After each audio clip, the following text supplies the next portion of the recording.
आइए हम परमेश्वर के वचन में चलें और प्रभु के वचन में से हम देखेंगे कि प्रभु यीशु मसीह के द्वारा हम धर्मी ठहराए गए हैं और प्रभु ने हमें क्यों धर्मी ठहराया है और धर्मी ठहरने का मतलब क्या है।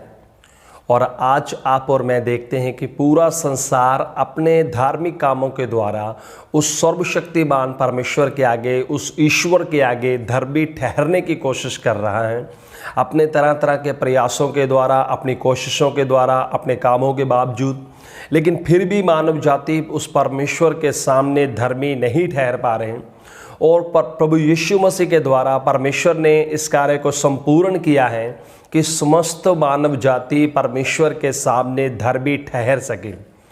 और बाइबल कहती है कि प्रभु यीशु मसीह हमारे लिए मारे गए और गाड़े गए और तीसरे दिन मुर्दों में से जी उठे। और प्रभु यीशु मसीह हमारे लिए मारे गए और गाड़े गए और तीसरे दिन मुर्दों में से जी उठे। ये दोनों ही बातें किस लिए हैं, परमेश्वर के वचन में हम पढ़ेंगे। और रोमियो की किताब और 4 अध्याय और 24 वचन की आखिरी आयतों को हम पढ़ेंगे। अर्थात हमारे लिए जो उस पर विश्वास करते हैं, जिसने हमारे प्रभु यीशु को मरे हुओं में से जिलाया, वह हमारे अपराधों के लिए पकड़वाया गया और हमारे धर्मी ठहरने के लिए जिलाया भी गया। हालेलुया। और 24 की और 4 अध्याय की 24 वचन और 25 वचन में लिखा है कि प्रभु यीशु मसीह हमारे अपराधों के लिए पकड़वाए गए, अर्थात हमारे पापों के लिए प्रभु यीशु मसीह क्रूस के ऊपर चढ़ गए। हमारे पापों का दंड प्रभु यीशु मसीह ने अपने ऊपर ले लिया। हमारे पापों की सारी सजा प्रभु यीशु मसीह ने अपने ऊपर ले ली और क्रूस के ऊपर उन्होंने हमारे उद्धार का कार्य, हमारे पापों की क्षमा का कार्य संपूर्ण किया। और 4 अध्याय की 25 वचन में लिखा है, हमें धर्मी ठहराने के लिए प्रभु यीशु मसीह मुर्दों में से जिलाए गए। मेरे प्रियो, प्रभु यीशु मसीह मुर्दों में से इसलिए जिलाए गए, उनका मारा जाना आपके और मेरे अपराधों के लिए है, आपके और मेरे पापों के दंड के बदले में है। और उनका जिलाया जाना, उनका मुर्दों में से जी उठना आपके और मेरे धर्मी ठहराने के लिए है। प्रभु यीशु मसीह मुर्दों में से जी उठने के बाद आप और मैं धर्मी ठहर चुके हैं। प्रभु यीशु मसीह के मुर्दों में से जिलाए जाने के द्वारा प्रभु यीशु मसीह ने हमें उस सर्वशक्तिमान धर्मी परमेश्वर के नजरों में, पर प्रभु यीशु मसीह के जिलाए उठने ने, जी उठने के द्वारा आप और मैं उस परमेश्वर के नजरों में, उसके सामने धर्मी ठहर चुके हैं। और इसी रोमियो 5 अध्याय और 9 वचन में लिखा है, अतः जब कि हम अब उसके लहू के कारण धर्मी ठहरे, हालेलुया, तो उसके द्वारा परमेश्वर के क्रोध से क्यों ना बचेंगे। मेरे प्रियो, लिखा है कि प्रभु यीशु के लहू से हम धर्मी ठहर चुके हैं। और हम धर्मी क्यों ठहरे हैं? ताकि हम उस परमेश्वर के क्रोध से बचाए जाएं। आपको पता है धर्मी ठहरने का मतलब क्या है? धर्मी का जो उल्ट शब्द है, धर्मी का जो अपोजिट शब्द है, वो पापी हैं। और अगर एक व्यक्ति परमेश्वर की नज़र में धर्मी नहीं है तो वो व्यक्ति परमेश्वर की नज़र में पापी हैं। और प्रत्येक पापी व्यक्ति परमेश्वर के सामने पाप के कारण जजमेंट में है, न्याय में है और परमेश्वर के क्रोध के नीचे है, परमेश्वर के फैसले के नीचे है, परमेश्वर के न्याय के नीचे हैं। और आपको और मुझको परमेश्वर के न्याय से सिर्फ एक ही चीज बचा सकती है, अगर आप और मैं एक धर्मी व्यक्ति हूं। और इस संसार में कोई भी व्यक्ति धर्मी नहीं है। और आपको और मुझे धर्मी बनाने के लिए प्रभु यीशु मसीह ने अपना लहू दिया और प्रभु यीशु मसीह के उस लहू से हमारे सब पापों को परमेश्वर ने, प्रभु यीशु ने स्वयं धो दिया है। और हमारे पापों को धोने के कारण अब हम प्रभु यीशु मसीह के लहू के कारण परमेश्वर की नज़र में धर्मी ठहर चुके हैं। और धर्मी का जो मतलब है वो ये है, धर्मी का मतलब है परमेश्वर के साथ राइट रिलेशनशिप, परमेश्वर के साथ सही संबंध।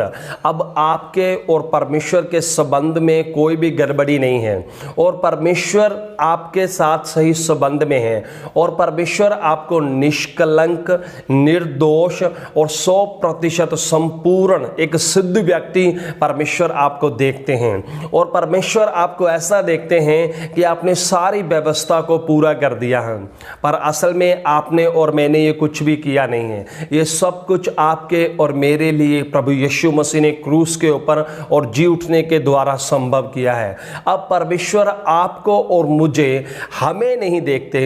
अब परमेश्वर संपूर्ण मानव जाति को, जो व्यक्ति प्रभु यीशु मसीह के ऊपर विश्वास करता है और प्रभु यीशु मसीह के विश्वास करने के द्वारा वो परमेश्वर के सामने आता है, उस प्रत्येक व्यक्ति को परमेश्वर एक धर्मी व्यक्ति के रूप में देखते हैं। और ये सब कुछ प्रभु यीशु मसीह के उस महान कार्य के कारण है जो उनके मारे जाने और जलाए जाने के द्वारा है। और अब आप और मैं परमेश्वर के सामने अगर धर्मी ठहरना चाहते हैं तो हमें प्रभु यीशु मसीह के मारे जाने और जलाए जाने के ऊपर, जी उठने पर विश्वास करना चाहिए।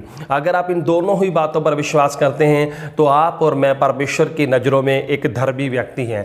अब आप और मुझको परमेश्वर की नज़रों में धर्मी बनने के लिए कुछ भी करने की जरूरत नहीं है। परमेश्वर आपके और मेरे लिए जो कुछ क्रूस के ऊपर कर चुके हैं, परमेश्वर जो कुछ यीशु मसीह के जिला उठाने के द्वारा, जिंदा करने के द्वारा परमेश्वर जो कुछ कर चुके हैं, उन सब बातों को स्वीकार करना, उन सब बातों को विश्वास कर लेना, परमेश्वर आपको धर्मी व्यक्ति की तरह देखने लगते हैं। आप परमेश्वर की नजर में एक धर्मी व्यक्ति साबित हो जाते हैं और उस समय से परमेश्वर आपके नाम को बदल देते हैं। आप जानते हैं प्रत्येक व्यक्ति जो संसार में है वो परमेश्वर के सामने एक ही नाम से जाना जाता है, पापी के नाम से। और वो व्यक्ति पाप के अंदर है। पाप के अंदर होने के कारण हर एक व्यक्ति का नाम परमेश्वर के आगे एक पापी व्यक्ति है। लेकिन जब आप प्रभु यीशु मसीह के द्वारा, जो परमेश्वर ने आपकी धार्मिकता को संपूर्ण करने का कार्य, आपको धर्मी बनाने का जो कार्य परमेश्वर ने क्रूस के ऊपर और यीशु मसीह के जिंदा होने के द्वारा किया है, जब आप इन दोनों बातों के ऊपर विश्वास करते हैं तो परमेश्वर आपके नाम को और आपकी जगह को, आपके स्थान को, दोनों ही बातों को बदल देते हैं। और आप उस समय एक पापी व्यक्ति नहीं रहते और उस समय आप पाप में भी नहीं रहते हैं। उस समय आप परमेश्वर की धार्मिकता में आ जाते हैं और उस समय आपका नाम पापी से बदलकर धर्मी बन जाता है। आप मेरे प्रियो, संसार में जितने भी प्रयास कर रहे हैं वो आपको धर्मी नहीं बना सकते, लेकिन परमेश्वर ने जो कुछ आपके लिए क्रूस के ऊपर किया है उसके द्वारा एक व्यक्ति परमेश्वर के आगे धर्मी है। और परमेश्वर के आगे धर्मी होने का मतलब क्या है कि परमेश्वर के साथ आपका सही संबंध है। अब आपके और परमेश्वर के संबंध में कोई गड़बड़ी नहीं है। आप राइट रिलेशनशिप में आ चुके हैं, आप परमेश्वर के साथ रिश्ते में आ चुके हैं और यीशु मसीह के द्वारा ये आपके लिए संपूर्ण कर दिया है। आज आपका समय है कि आप परमेश्वर के नज़रों में अपने आप को धर्मी ठहराए जाने की सभी कृति को संपूर्ण स्वीकार करें।